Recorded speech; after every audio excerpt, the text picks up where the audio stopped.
well, time to continue the Cybersix retrospective with episode 7, Brainwashed. Gee, I wonder what happens. Anyways, let's begin. It starts with Jose programming this headset. It works! Okay, I only took like one semester of computer science back in high school, so I'm definitely not an expert on this or anything. But you just finished programming the helmet. I think it's a little too soon to declare that it works. Jose then asks the Kingpin to get the 6 best detectives on the force. We then cut to, oh fuck, it's Julian. Anyways, Julian is doing the string trick that these people are a little too into. Seriously, I'm sure there are better street performers around here. Anyways, these ruffians show up to be dicks and Julian trips them with his string. They get pissed and are about to assault this child when they are stopped by Mike Hagar? He was intimidated to make them leave and... You get the feeling that guy's missing something? Okay, that voice is not fitting with the character design. I swear, if he shouted, he would probably sound like Brock Lesnar. Let's do this! Julian talks with Hagar for a bit. Yes, he actually has a name. It's Enrique or something like that, but fuck it, he's Hagar now. And then he leaves to get brainwashed. Ooh, who could have seen that one coming? Anyways, Jose takes footage of one of the fixed ideas robbing a bank and using a single picture of Cybersix standing completely still with her arms to her side. Seriously, she might as well be T-posing. He manages to edit her in the fixed idea's place. Seriously, he took a picture of a woman completely staying still and somehow edited into the place of a video of someone running. Note, a male person with a completely different body type in a completely different angle from the picture, and somehow managed to edit her in its place. I mean, sure he did it for machine, but machine or not, Jose, if you could do that level of editing, I think you're in the wrong field of work. Also, I realized between these 6 and Yashimoto from a few episodes ago, how many goddamn detectives does this city have? We then see Cybersix talking to Julian, who tells her about Mike Hagar, but oh no, Mike Hagar finds them and fires a laser at them. Cybersix wonders why the police are after her, leaves Data 7 with Julian and goes off to investigate. And by investigate, I mean Batmaning her way into Lucas's apartment, and this scene pretty much sums up to, why are the police after you? I don't know. Well, can I help? I don't know. Can you? Good point. We then cut to Julian and Data 7, and Julian wants to leave, but Data 7 won't let him. Nice day.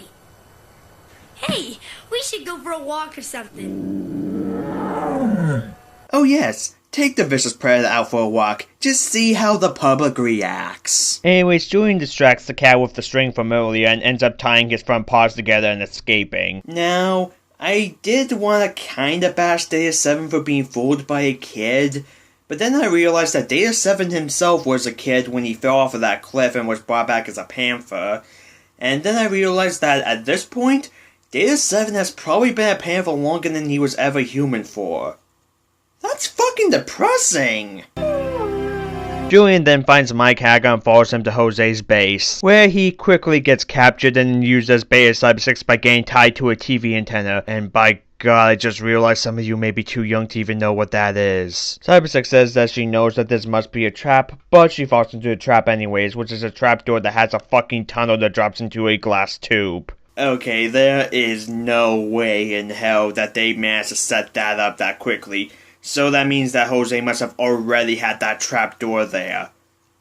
Why would you need a trapdoor on your roof other than for just in case? Jose then starts filling the tube with water, and one of the fixed ideas comes in with Julian. Look, Jose, I know you're a 90s cartoon villain, so you're pretty much not allowed to be smart, but you could have left him out there.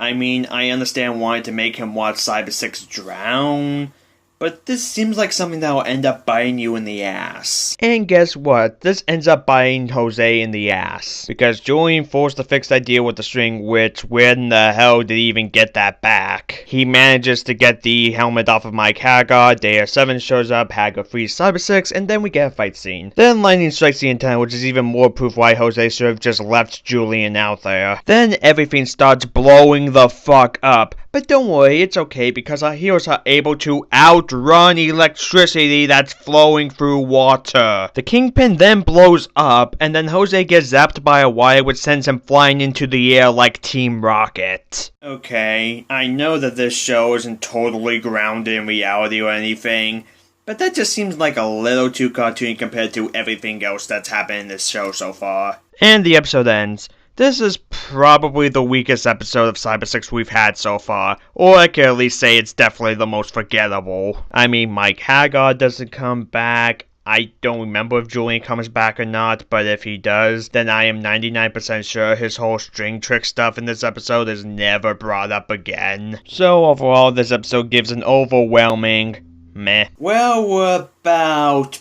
54% of the way through this series, so I guess it's too late at this point to stop. Well, Cybersix, I guess we'll see you again sooner or later. As for next time... Okay, I'm not too sure about what I'm doing next, but I'll see you guys then.